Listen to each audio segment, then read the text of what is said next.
Aguce bem os ouvidos. Observe ao seu redor. É preciso multiplicar as vozes para acabar de vez com o silêncio. Eu sou Heloísa Perissé. Eu sou Zizi Posse. Tenho depressão, diagnosticada desde 2001. Eu não tenho nenhum receio de dizer que eu enfrento a grande luta contra a depressão. Eu comecei a ficar muito triste, com uma desesperança horrorosa, entendeu? Um quadro, assim, de tristeza, assim, reinante. E eu não sabia o que era. Eu vivo do humor, de fazer rir, mas doença não escolhe profissão, né? Eu era mais uma de uma rede de pessoas que tinham depressão. Eu tenho depressão. Eu tomei remédio durante 25 anos. Eu fiz terapia. Eu continuo com o auxílio dos remédios e, sobretudo, uma consciência muito iluminada para perceber aquilo que na minha vida ainda é um gatilho para aquilo que me adoece.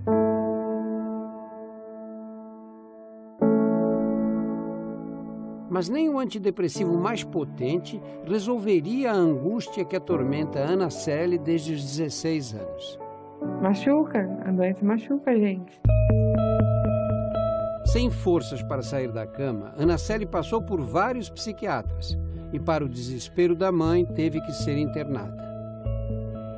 Dói saber que a pessoa que você mais ama está doente, está sofrendo e você não tem mais o que fazer, assim. Não depende de você tirar aquela dor. Com essa médica que eu tô agora, as coisas foram melhorando bastante. Por trás da depressão que só piorava, havia um transtorno muito mais frequente do que se imagina. Metade dos casos diagnosticados inicialmente com depressão são, na verdade, de bipolaridade. Esse termo é usado de forma corriqueira para falar de gente que muda de humor de uma hora para outra. E fulano é bipolar. No transtorno bipolar existem sim essas alterações de humor, mas elas são muito mais intensas e em alguns casos mais duradouras também. Esse é apenas um dos lados dessa doença que, sem tratamento adequado, pode ter consequências graves. Quando eu tinha uns 18 anos, eu pensava assim, nossa, minha vida parece uma montanha-russa. De ter fases assim que eu não queria tomar banho, que eu não queria me cuidar, que eu não queria comer, que eu só queria dormir. E aí, em compensação, algumas épocas eu queria estudar, sair, namorar, viajar. Quem sou eu, na verdade, né? Eu gosto de sair, de viajar, de trabalhar, ou eu não gosto? O transtorno bipolar é uma oscilação do humor que não está de acordo com o que está acontecendo na vida. Essas pessoas passam por fases depressivas e por fases eufóricas, com aceleração de pensamento, impulsividade, irritabilidade, de maneira muito desproporcional ao que está acontecendo na vida dessa pessoa. Tenho problemas de relacionamento com as pessoas com as quais eu convivo. Por uma explosão, eu solto um palavrão, ou bato na mesa, ou não consigo manter o controle, né? Foram muitos rompantes desmedidos até que o Pablo simplesmente não conseguiu mais ir ao trabalho. Por causa dessas situações, essas reações de depressão, de choro, de não poder encarar uma turma. Professor universitário em João Pessoa, Pablo passou 13 anos se tratando com antidepressivos até receber o diagnóstico de transtorno bipolar. Parece meio contraditório, né? Mas é que se sabe que os antidepressivos eles podem ter um efeito mais deletério para o paciente, piorando a depressão, aumentando o risco para entrar em euforia ou mesmo tornando essa depressão mais resistente a tratamentos convencionais. Foi exatamente assim com a Ana Célia.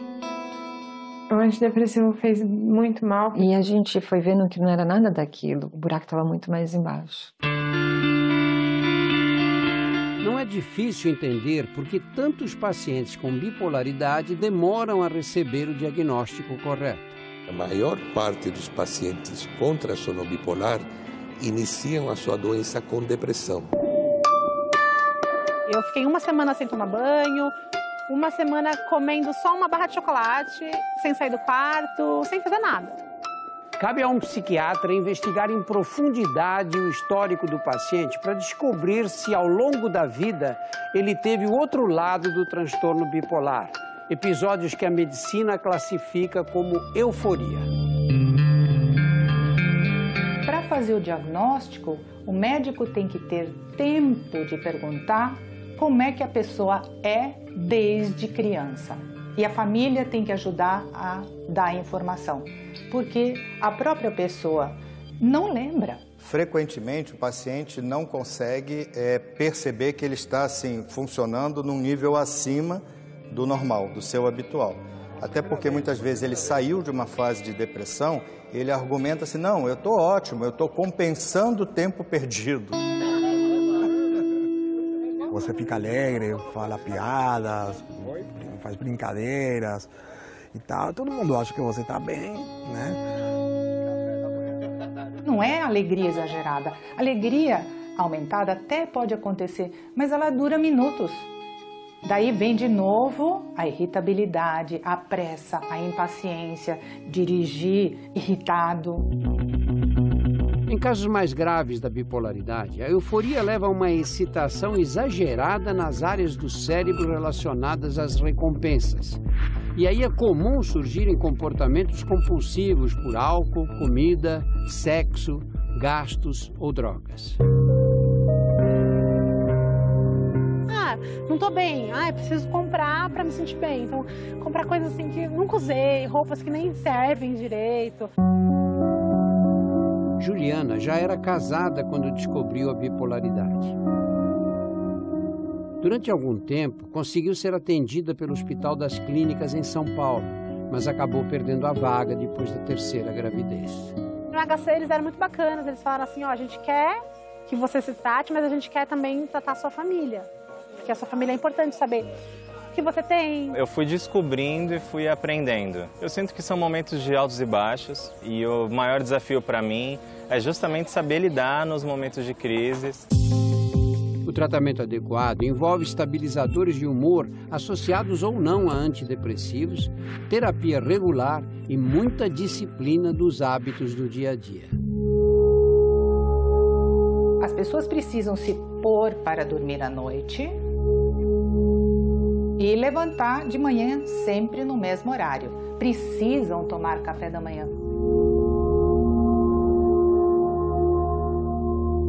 Existe uma associação clara entre transtorno bipolar e suicídio. As estatísticas são muito preocupantes.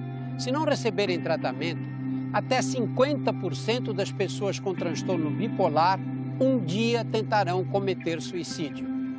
Entre essas que tentam, cerca de 15% acabam conseguindo. Pablo e Ana Celi chegaram a cometer atos extremos. Felizmente foram salvos a tempo. Ainda bem que eu tenho força para estar aqui. Eu percebi que não precisava morrer para as coisas voltarem a ser do jeito que era antes. O assunto é tabu, mas é preciso saber que o suicídio quase sempre está ligado a um transtorno mental que pode e precisa ser tratado. Se você ouvir de alguém que está com pensamentos de morte, não despreze essa informação. Leve a sério. E o que essa pessoa que está perto vai fazer? Ela vai pegar a pessoa que ela ama e vai levar numa emergência médica. Precisa ser avaliado se o risco suicida é grave e que pode melhorar esse risco suicida grave fazendo o tratamento correto da doença de base. E se ela não aceitar ser encaminhada para emergência, você vai chamar o SAMU 192. É assim que se resolve uma emergência médica quando a gente não tem capacidade de resolver sozinho. O suicídio é a segunda principal causa de morte nos jovens de 15 a 29 anos. Por isso, a vigilância deve começar já dentro das escolas e continuar nas universidades. E dentre os sintomas estão a automutilação, o comportamento autolesivo, as tentativas e ideação suicida.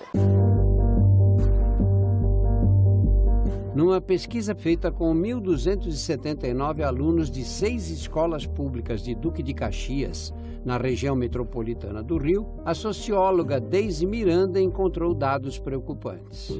Do total de participantes, nós encontramos 288 declarações de jovens e adolescentes com sofrimento emocional, como, por exemplo, depressão e ansiedade.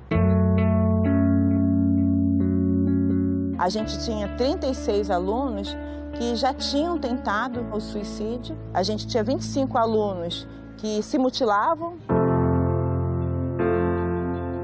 Os números foram ponto de partida para um projeto piloto inspirador com incentivo da Prefeitura. Um treinamento para professores e funcionários identificarem na escola os adolescentes que possam estar em risco.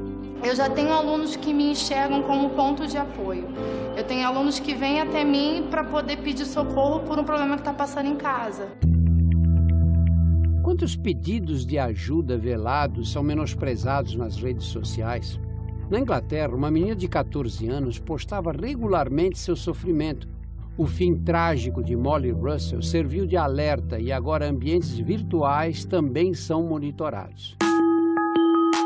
Em São Paulo, por exemplo, uma agência de publicidade desenvolveu o que chama de algoritmo da vida. É uma ferramenta que a gente desenvolveu para detectar em posts em mídias sociais a propensão ao suicídio. Desde janeiro, quando o sistema foi ativado, 34 milhões de mensagens foram analisadas. 500 mil tinham potencial depressivo e 1.320 eram muito preocupantes a ponto de serem encaminhadas a voluntários do Centro de Valorização da Vida, o CVV. CVV Posto Centro, bom dia. A base do CVV é sigilo e anonimato.